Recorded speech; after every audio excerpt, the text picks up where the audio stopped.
Is the Pokemon hobby still worth investing in? Now, I've always just stuck to my own philosophy, and that hasn't changed throughout the times, no matter if it's a bull or bear market in the Pokemon hemisphere. And my philosophy is Pokemon as a hobby for me. I collect it, sealed product. I also rip open packs for fun and enjoyment, collect that way as well, but I also invest in it. But the investing in that sense never goes past investing to create more house money to play with or to buy more product with. So if I don't like a certain product as much, I'm not enjoying it as much, I sell it off, make more money, hopefully make a profit from when I bought it to when I sell it. And then I just play with that money when it's already in the hobby and I just put it back into the hobby. And it doesn't go further than that when it comes to investment. Because for non-hobby investing, or I like to call it serious, like real investing, if you just track the S&P 500 or Vanguard or any long-term growth stocks or a collection of stocks, it's just going to do wonders without you lifting a finger,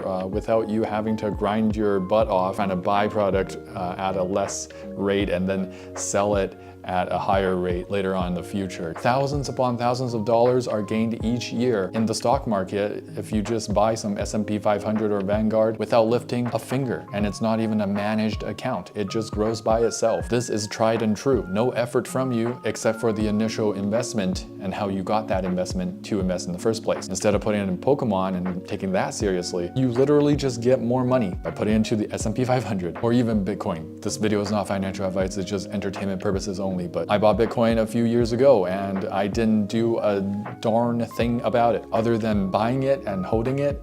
There was no grind to that at all. And you know, Bitcoin's really up right now. There's way better and easier investment vehicles for growing your money than Pokemon. All that being said, I do not discourage anyone from using Pokemon as an investment vehicle, but for myself, it is only an investment up to that limit that it is within the Pokemon hobby. Like I said, sealed product, opening products, and reinvesting it back into the hobby to get myself more Pokemon products that I enjoy. That is all part of the investing hobby in Pokemon that I never go above. I'm never going to actually try to make real money. So people kind of misconstrue whenever they hear that, like, you can't make money from Pokemon. That's not what I'm saying. I'm saying there's easier ways, but every person's hobby is different. Maybe someone else's hobby is more extreme on the investing end. So they're going to be buying a lot more stock so that they can sell it off, liquidate when price goes higher. And there's nothing wrong with that. For me, it's just too much work and it probably will burn me out of the hobby if I did that. So I'm trying to enjoy my hobby. Now here's an example of someone who is also enjoying their hobby.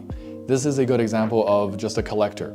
And you can't say they're not an investor either because they're holding this product long term, and who's to say in the near future or maybe 20 years from now they want to sell off some of their stock. That's basically investing. But this is a much healthier investment. Now, why I'm making this video is because Pokemon, a lot of people right now have a lot of product sealed away in their closets. I'm talking about a lot of people.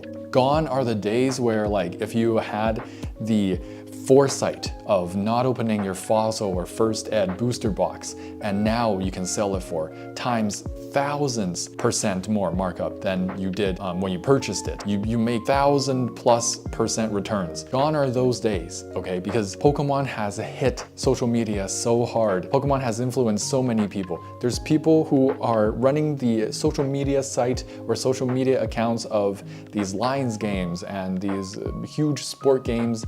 There's people like Jake Paul or Logan Paul, whatever the heck their names are. I don't really care about that, but regardless if I care about it or not, the general public does, and they get influenced. Pokemon is really, really, really in the forefront of things right now. They're not like hockey cards or even Yu-Gi-Oh cards, because like my wife likes Pokemon. Sometimes she might not always be getting Pokemon cards, or she's not very interested in that, but she's getting the plushies, and I'm sure that's pretty universal for a lot of other people. They have other Pokemon products. But these people will probably also delve into cards sometimes. They might spend $50 to $100 here or there just opening some packs willy-nilly, like it's no big deal. And it is no big deal, but all those numbers add up. So Pokemon is in a huge boom, and I don't see it slowing down. It's a global phenomenon. It's one of the most recognized brands of all time. So the demand is there, but that is all to back up my point. If you're trying to take Pokemon investing seriously, you really have to know what you're getting yourself into. See, this is a healthy example, but there are many examples that are crazy. We got closets full of product these days. People are buying and holding more than local card shops. are holding and have access to. The returns are not going to be the same 5, 10, 20 years from now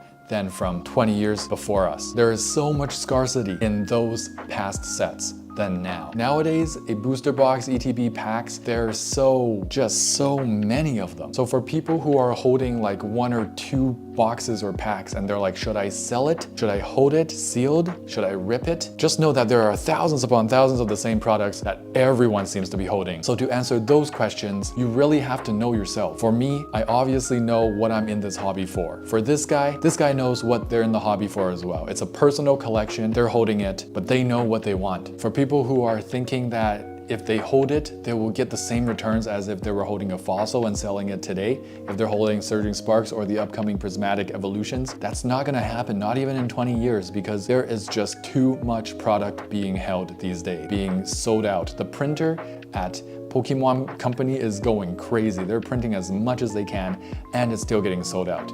It is just not plausible that you will see the same gains you would see in a fossil set that you held from way back and selling it 20 years later today. Those days are gone. Again, some people might comment right now in the comment section, well, I made a lot of money already, so I don't know what you're talking about. Yep, you can still make money, but I'm strictly talking about, for example, they're only holding 1 or 2 booster boxes from Surging Sparks. That is not gonna make too much of a return. Like, you have to curb your expectation. If you hold for such a long time, like 10 to 20 years, the return is still not gonna be super magnified. It'll definitely go up. Most Pokemon products, if not all Pokemon products, go up. But if you're holding 1 or 2 products, sealed boxes, or maybe even 5, or let's say 10, it's not gonna make that much of a difference. It's great for if you have the same mentality as me. Hold it, and if you wanna sell it off and then play with the house money afterwards, reinvest into the hobby for like, I don't know, it could be 100% return, but that just means $50 is now $100. If you're happy with that, that should be what you are expecting, not 1,000+% return, 100,000+% returns like you see in the fossil sets. Not with you just holding 1 or 2 booster boxes or 1 or 2 ETBs. Sure, you'll make money, but that's why I'm saying it's super hard to actually take Pokemon investing to the next level and be serious with it. Because waiting all those years,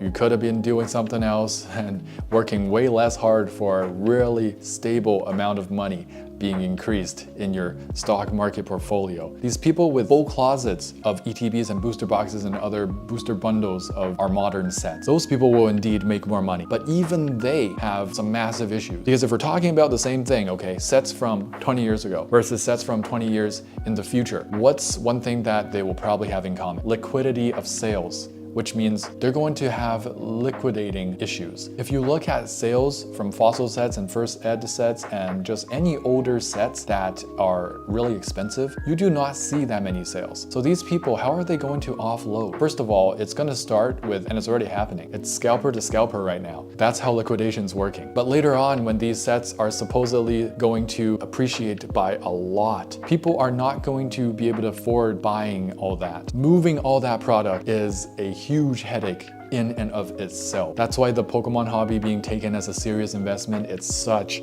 a headache. For stocks, you just set it and forget it. What is there to do other than invest your money? You don't have to look to offload. You don't have to talk to a billion people on the phone and schedule pickup and drop off zones or whatever for each of your boxes. Liquidating all that supply, and at that time, there probably won't be that much demand. Like 20 years from now, you think everyone's gonna want Surging Sparks still? Why would people buy Surging Sparks? Like, ask yourself this, it's all practical, okay? Why would people be looking to buy a Surging Sparks ETB for $500 in the year of 2045? Does that sound plausible? I mean, maybe 151, but not everyone and their parents are flocking to someone's basement to pick up a 151 Japanese booster box for $1,000. At best, this ETB will be sold for like, I don't know, maybe 120, 200, depends on like if the Pokemon Center stamp is on there. And there won't even be that many people lining up to get that. So what does Pokemon investing really look like? It is a bunch of headaches. It's best to keep it,